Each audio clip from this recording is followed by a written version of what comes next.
inside abandoned Olympic buildings around the world. For 16 glorious days, the world's eyes are upon the Olympics. Hundreds of thousands pour into the host city and pack the brand new venues and facilities. Hundreds of millions of dollars are pumped into the local economy as Olympic fever spreads like wildfire. So, the question arises, what becomes of the multi-million, often multi-billion-dollar Olympic venues after the closing ceremonies? Lately, most of these brand new, state-of-the-art facilities will begin the rest of their existence in obscurity. It's an ever-growing list of former Olympic venues, their fate uncertain. Some have been repurposed, others torn down. Yet an ever-growing number have simply been left to decay, abandoned by the very cities that built them. Once prestigious, most are now a financial burden so great, some cities have simply chosen to forget about them. A podium of world peace, now a monument of financial ruin. So, in today's video, we're gonna have a look at some of these venues and what condition they're in right now. But before we continue, if you're new to our channel, kindly hit the subscribe button and the notification bell to get notified whenever we drop a new video. The first we'll be looking at is Berlin, 1936. The infamous 1936 Nazi Games kicked off in Berlin on the eve of the most destructive war the planet has ever known. Opened by none other than Adolf Hitler himself, the Games were exploited as a propaganda tool by its host nation to promote the German master race. Not surprisingly, this philosophy met one embarrassing defeat after another. When war broke out 2 years later, the Nazi Olympics quickly faded into memory. While some of the venues remained active in the decades following the Games, parts of the Olympic Village fell into disrepair and disuse. The dormitories, the indoor training pool, and several other buildings were left to nature. Only in the last 10 years has the German government moved to save these historic buildings from total decay. Only 25 of the 140-plus buildings that were built still survive. Munich, 1972. Germany couldn't escape its Olympic infamy, as the Munich 1972 Games were quickly overshadowed by the Munich Massacre. 11 Israeli athletes and coaches were kidnapped from the Munich Olympic Village and killed by Palestinian terrorists. Following the Games, the Olympic Park has remained largely in use. The Olympic Village has since been turned into apartments. Only the Olympic Village train station, purpose-built to accommodate the huge influx of people for the event, has remained abandoned. Moscow, 1980. The world's most secretive country has always been selective about the Soviet-era Moscow Games. Even today, Russians choose to downplay them. Most of the Olympic arenas were converted from existing facilities, and once the event ended, were quietly recycled or demolished. One venue, however, has joined the ever-growing pantheon of abandoned Olympic facilities. The Lynn Hall Amphitheater in Estonia, purpose-built for the Soviet Games, could not survive once the crowds returned home. The concrete landmass fell into disuse almost immediately after. Futile attempts by the Tallinn City Council to find a suitor failed, and the venue closed permanently. Atlanta, 1996. It's unusual to see a US-hosted Olympic venue fall into disrepair, yet that ominous title falls to the 1996 Centennial Games in Atlanta. The historic Games were haunted by tragedy when a pipe bomb exploded at Centennial Park, killing and injuring 111. Despite this, the event was a financial success, something seemingly rare in a modern Olympics.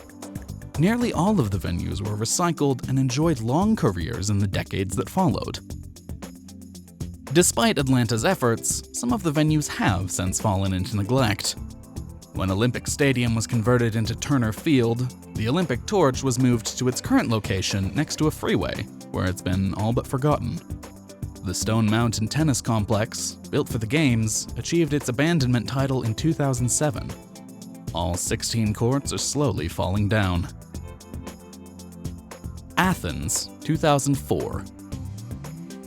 In the founding city of the Olympics, 10 plus years after its events, the Olympia in Athens is a total ruin. Once the most complete sports complex in all of Europe, it is now a symbol of Greece's misplaced extravagance and ruined economy. As probably the worst example of an abandoned park, nearly all of it has been left to decay. The few venues that are still in use haven't been maintained in years. Rust stains the paint, graffiti is everywhere. Many of the buildings haven't been used since the games at all, and still sport their Athens 2004 vinyl banners, now shredded and sun-eaten. Venues like the beach volleyball stadium, weightlifting, table tennis, and swimming have all been left to rot. Many Greeks blame the 2004 Olympics for contributing to their country's economic collapse. Imagine spending over $11 billion on an Olympic village, using it once, and then abandoning it. Only Olympic Stadium has remained actively used. The only thing that separates these modern ruins from the neighboring Parthenon are several thousand years and the collapse of the Roman Empire. Sochi, 2014. Remember the Sochi problems? There's an ongoing one now. After putting Russia back on the map with the most expensive winter games in history, the venues at Sochi now sit silently. Built to serve not only the Olympics in 2014, but as Russia's center for international events for the foreseeable future. At least, that was President Putin's ideal plan. But as the region slowly deteriorates into civil unrest, Sochi sits idle, adding yet another site to the list of abandoned Olympic venues. Russian promises of a sustainable future at the Sochi complex just aren't panning out. After dropping $51 billion on a state-of-the-art campus, Russia struggled to find a purpose for its former Olympic venue.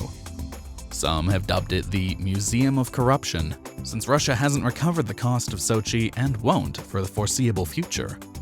The companies that own the complex skirt bankruptcy with its daily operating costs. Only time will tell if Sochi will join Athens in total abandonment. Rio, 2016.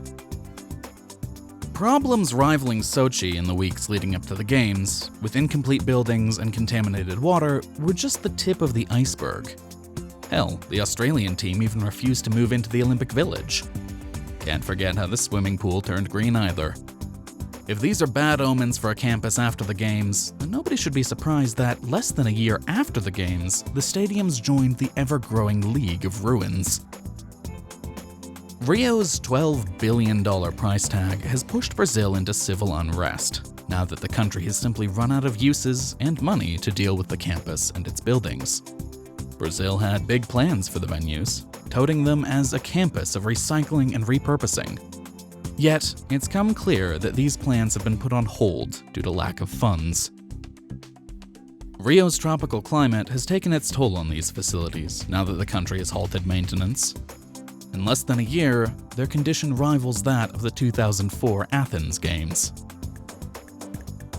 Pyeongchang, 2018. Despite the Games being an economic success for South Korea, Pyeongchang finds itself fighting from becoming the latest in the sad trend of disparity that is the lasting legacy of the venues. A series of controversies have embattled the complex since its construction. Since the Games closed, the country has found itself in a war of accountability over upkeep and future purpose. Pyeongchang is one of the poorest counties in South Korea, and the Games were pitched as a way to turn the region into a tourist boomtown.